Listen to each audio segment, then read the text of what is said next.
আজকে মাধ্যমিক উচ্চ মাধ্যমিকের একটি গুরুত্বপূর্ণ তথ্য নিয়ে আছি আমি MAA মিডিয়া থেকে।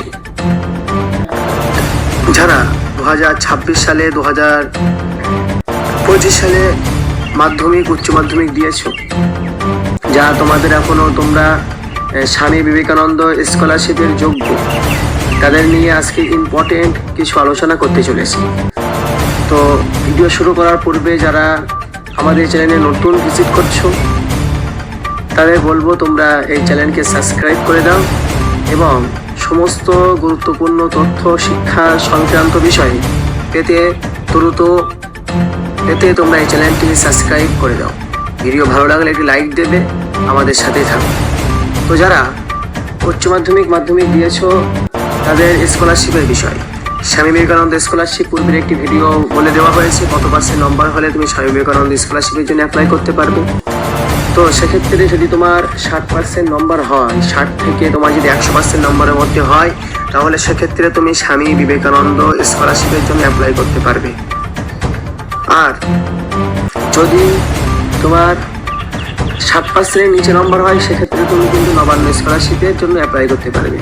তো স্বামী বিবেকানন্দ স্কলারশিপের টাকা কেমন কখন ঢোকে, এই একটি বিষয় প্রশ্ন থাকে যে অনেকজন দাদা প্রশ্ন করছে যে আমি তো স্কলারশিপ অ্যাপ্লাই করেছি, টাকা অনেক দিন পরে ঢোকে বা ঢুকতে চাই না, মিস হয়ে যায়।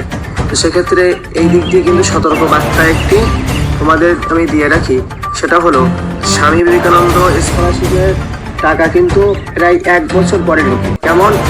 এই বছর তোমরা 2026 সালে পরীক্ষা দিয়েছো, স্বামী বিবেকানন্দ স্কলারশিপ অ্যাপ্লাই করেছো, সামনের বছরে যারা মাধ্যমিক দেবে 2027 সালে, তাদের পরীক্ষার পরে কিন্তু এই বছরে যারা স্বামী বিবেকানন্দ স্কলারশিপের জন্য অ্যাপ্লাই তোমরা করবে, তাদের কিন্তু টাকা ঢুকবে। চাই সেটি পরীক্ষার আগেও ঢুকতে পারে, পরীক্ষার পরে ঢুকতে পারে। আরেকটি বিষয়, তুমি রেজাল্ট বাইর হওয়ার মোটামুটি 10-15 দিন পরেই রাজ্য সরকার এই স্কলারশিপের আবেদনপত্র বা ফর্ম ফিল আপ পত্র ছেড়ে দেন।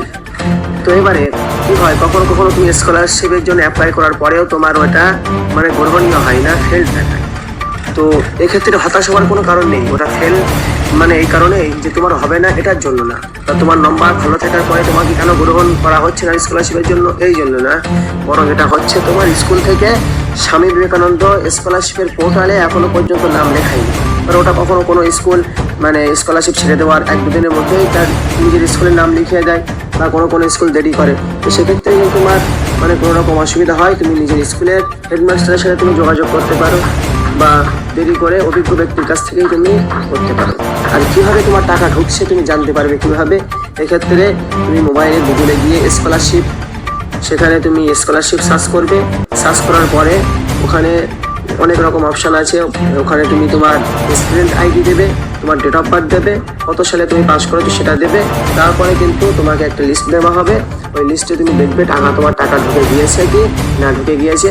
সুতরাং যারা তোমার 60% নম্বর পাচ্ছ, তোমরা স্বামী বিবেকানন্দ স্কলারশিপ করতে জন্য একেবারেই ভুলো না, কেননা স্কলারশিপের টাকা একেবারেই মিস যায় না। সুতরাং আজকের ভিডিও এই পর্যন্তই। গুরুত্বপূর্ণ তথ্য আমরা সংগ্রহ করলে আপনাদের বা তোমাদের দ্রুতই আমরা জানিয়ে দেবো। সেই জন্য আমাদের এই MAA নিউজ চ্যানেলকে সাবস্ক্রাইব করে রাখো, এবং ভালো লাগলে ভিডিওটি ভালো লাগলে লাইক করে যাবে। আর কারো যদি কোনো রকম সমস্যা থাকে পরীক্ষা সংক্রান্ত বিষয়ে বা স্কলারশিপ সংক্রান্ত বিষয়ে বা যে কোনো সংক্রান্ত বিষয়ে যদি কোনো রকম অভিযোগ থেকে থাকে, তোমরা কমেন্ট করে জানাবে। আশা করি তোমার এই কমেন্টের জন্য একটি ভিডিওর মাধ্যমে তোমার সমস্যা সলভ করার আমরা চেষ্টা করব MAA নিউজ চ্যানেলের পক্ষ থেকে। আজকে এই পর্যন্তই। ভালো থাকো, সুস্থ থাকো সকলে। যারা মাধ্যমিক দিয়েছো, উচ্চ মাধ্যমিকের নতুন সিলেবাসগুলো একটু ট্রাই করে নাও, দেখে নাও। আর যারা উচ্চ মাধ্যমিক দিয়েছো, তোমরা কলেজে কোন সাবজেক্ট নিয়ে পড়াশোনা করবে সেই বিষয়ে তোমার প্রিপারেশন।